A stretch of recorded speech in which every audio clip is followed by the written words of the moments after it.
Good morning, Philippines, mga kabarangay, mga kababayan, mga kapatid. Ngayon po ay araw ng Sabado, February 7, 2026. Pag-usapan po natin itong balita tungkol po sa nabanggit ni Senator Raffy Tulfo. Ayon sa kanya, ang talamak na korupsyon sa administrasyong BBM ay dapat daw po isisi sa nakaraang administrasyon ni PRRD sapagkat ayon sa kanya nabigo ang dating Pangulong PRRD na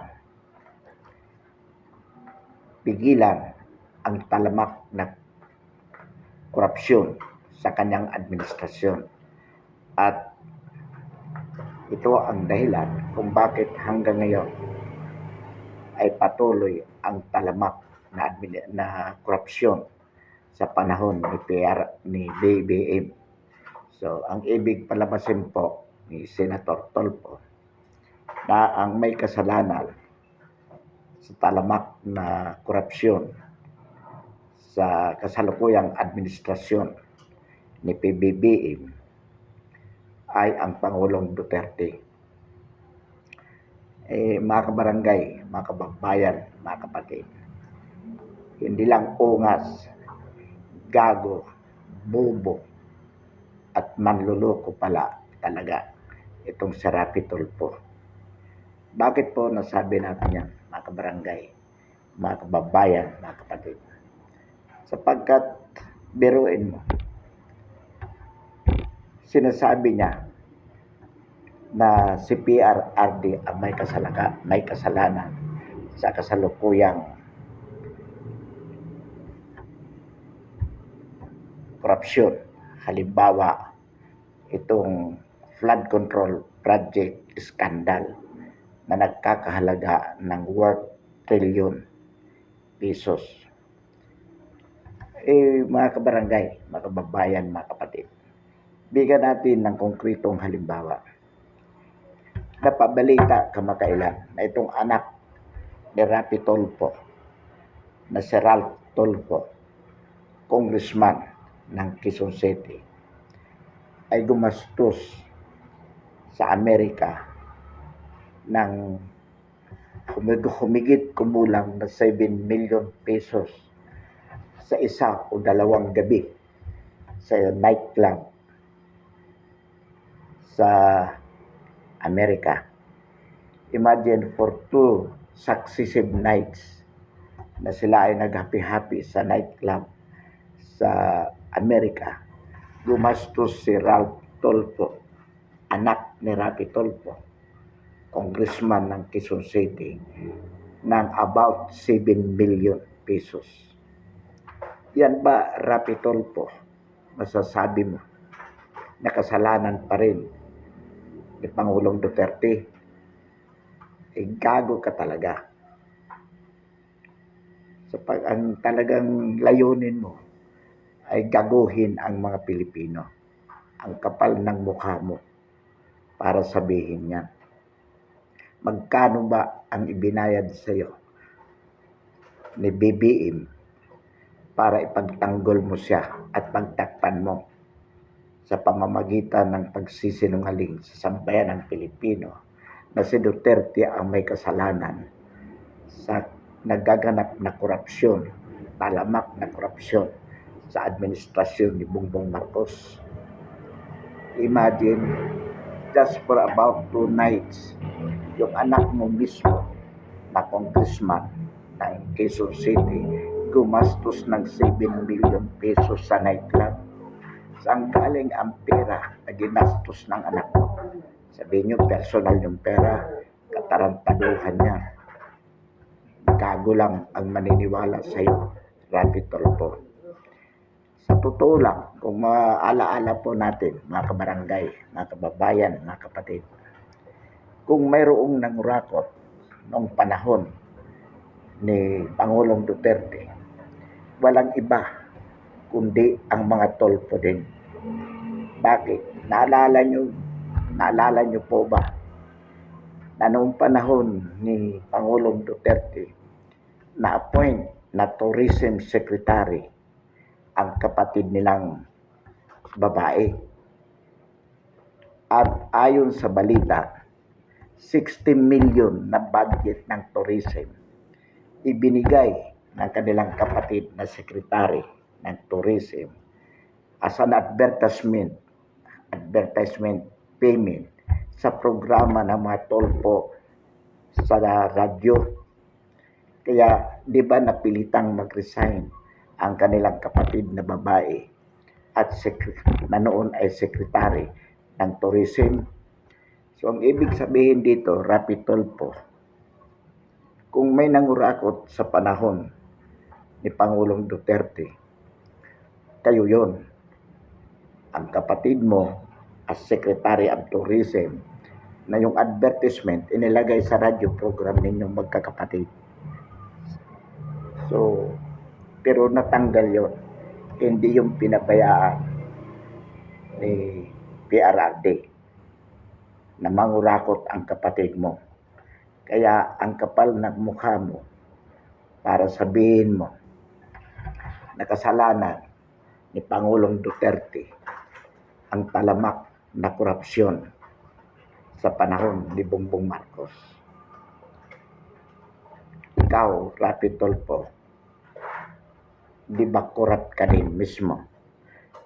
Noong bago pa lang ang administrasyon, I think mga 2023, pumutok ang issue ng lukto. Sabi nila sa isang buwan, may isang tao na nanalo ng 30 beses. Inatake mo yun. Inatake nyo ni Coco Pimentel.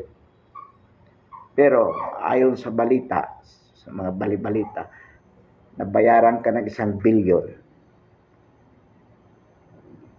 Nanahimik ka pagkatapos no. Di ba korupsyon yan, Rapi Tulfo? Ang balita noon, ang ibinayad kay Coco Pimentel para manahimik, 600 million. Pero sa'yo, dahil mas badaldal ka, binayaran ka di umano ng 1 billion. Kaya nanahimik ka sa issue na yon. Bigla kang tumigil.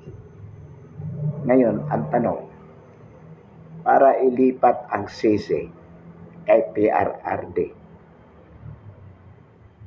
sa talamak na korupsyon sa ilalim ni Bongbong Marcos as President, magkano ang ilang bilyon ang ibinabayad o ibinayad sa iyo, Rapi Tulfo, para sabihin mo na ang may kasalanan sa korupsyon na nangyayari ngayon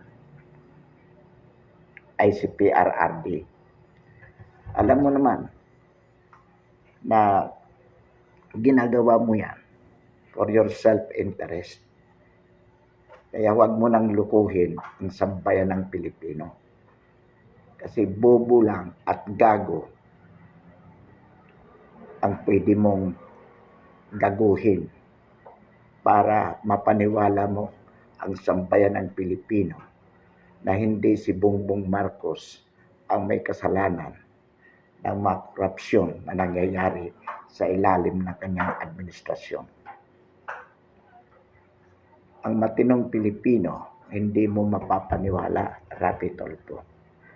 Alam natin na ginagawa mo yan for your self-interest. Sapagkat nag-aambisyon ka na tumakbong presidente sa 2028. Kaya ngayon pa lang, todo na ang paninira mo sa mga Duterte. Imagine para sabihin mo yan na ang may kasalanan sa nangyayaring korupsyon ngayon ay si PRRD. Yung pagnanakaw ng anak mo ng 7 million sa 2 gabi sa nightclub, ginastos niya sa nightclub, kasalanan pa rin ni PRRD. Kaya naman ang mga congressman, mga senador, katulad mo, katulad ng anak mo, ay naglulustay ng malaking pera para sa sambayan ng Pilipino, sapagkat ang national budget noong 2025 ay pinaghati-hatian nyo lang kayong membro ng Kongreso. Pinaghati-hatian nyo under the guise of infrastructure projects. Kaya ang ginawa nyo, pinondohan ng isang proyekto ng bilyon, pero ghost project dahil wala naman talagang ipinagawang proyekto o kung mayroon man, substandard. So ang pera, practically speaking, binuhusan nyo lang. Yung talaga ang systematic, massive at syndicated corruption sa ilalim ng BBM administration with the President himself as a mastermind.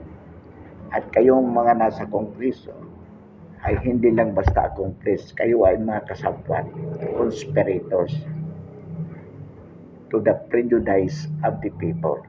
Sa kabila ng kahirapan ng sambayan ng Pilipino, tinamaan kayo ng kidlat,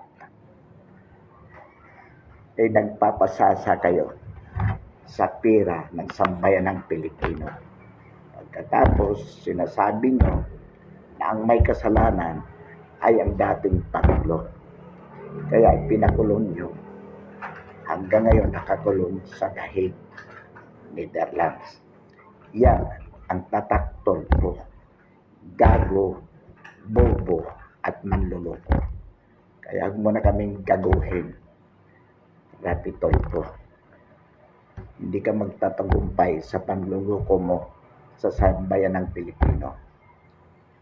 At tandaan mo to, kailanman hindi ka magiging presidente ng Pilipinas sapagkat hindi ka papatulan ng sambayan ng Pilipino dahil wala kang ginawa kung hindi iyain ang mahihirap, ang maralitang Pilipino na napipilitan na lumapit sa iyo.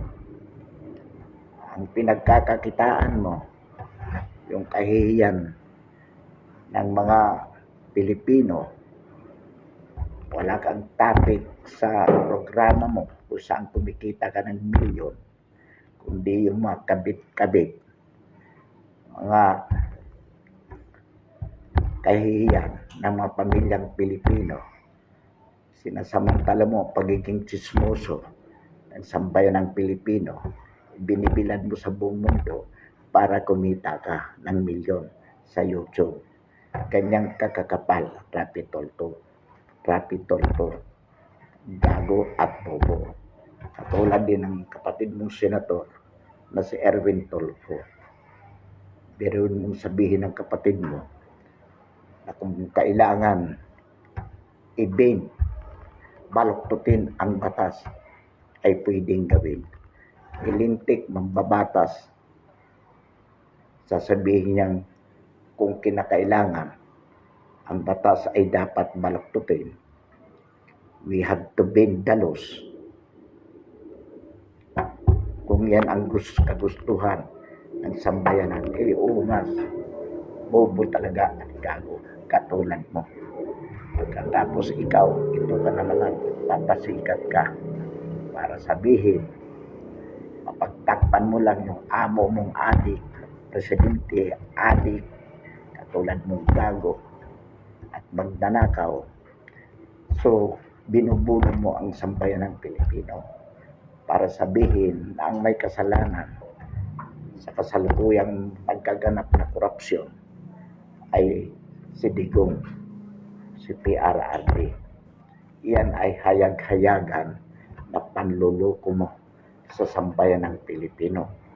Sa halip na sabihin mo ang totoo na kayo ngayon na nasa gobyerno, mapasenador, mapakongressman at mapapresidente, katulad din ng mga membro ng gabinete at iba't ibang ahensya ng gobyerno ay mga korap.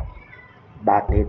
Sapagkat mismo ang mastermind ng korupsyon ay ang inyong amo, mismo ang presidente na si Bongbong Marcos. Ngunit para mapagtakpan yan, kayong lahat dahil sa pera ay nagkakaisa na isisi sa nakaraang administrasyon ang lahat ng korupsyon na nagkaganap sa ating bansa. Para sabihin namin sa iyo, Rapi Tulfo, kung mayroong isa sa pinakamalinis na presidente, pinakamagaling na pangulo ng bansa, na naging pangulo ng bansa ay si PRRD yun. Alam ng sampayan ng Pilipino yon. Kaya kahit anong panluloko mo, hindi mo maguguyo ang sampayan ng Pilipino. Kaya tigilan mo yung panluloko mo, Rapi Tulfo. Akala mo lang na sikat ka. Pero ang totoo niya, isa ka sa mga kurap na opisyalis ng sampayan ng Republika ng Pilipinas. Kaya mahiya ka, ang kapal ng mukha mo. Mga kabarangay, mga kababayan, mga kapatid, huwag tayong paluluko kay Rapi Tulfo. Isa sa pinakamapanganib, pinakagago at magiging pinakabubong presidente ng Pilipinas ay si Rapi Tulfo, kung siya ay mananalo bilang pangulo. Pero honestly, tayo po ay naniniwala na hindi mananalo si Rapi Tulfo, sapagkat ang maraming Pilipino na matitino ay hindi boboto at hindi magpapaluko sa kanya. Samantala, mga kabarangay, mga kababayan, mga kapatid, pakasan natin ang ating talakayan ngayong umaga. Muli, marami pong salamat.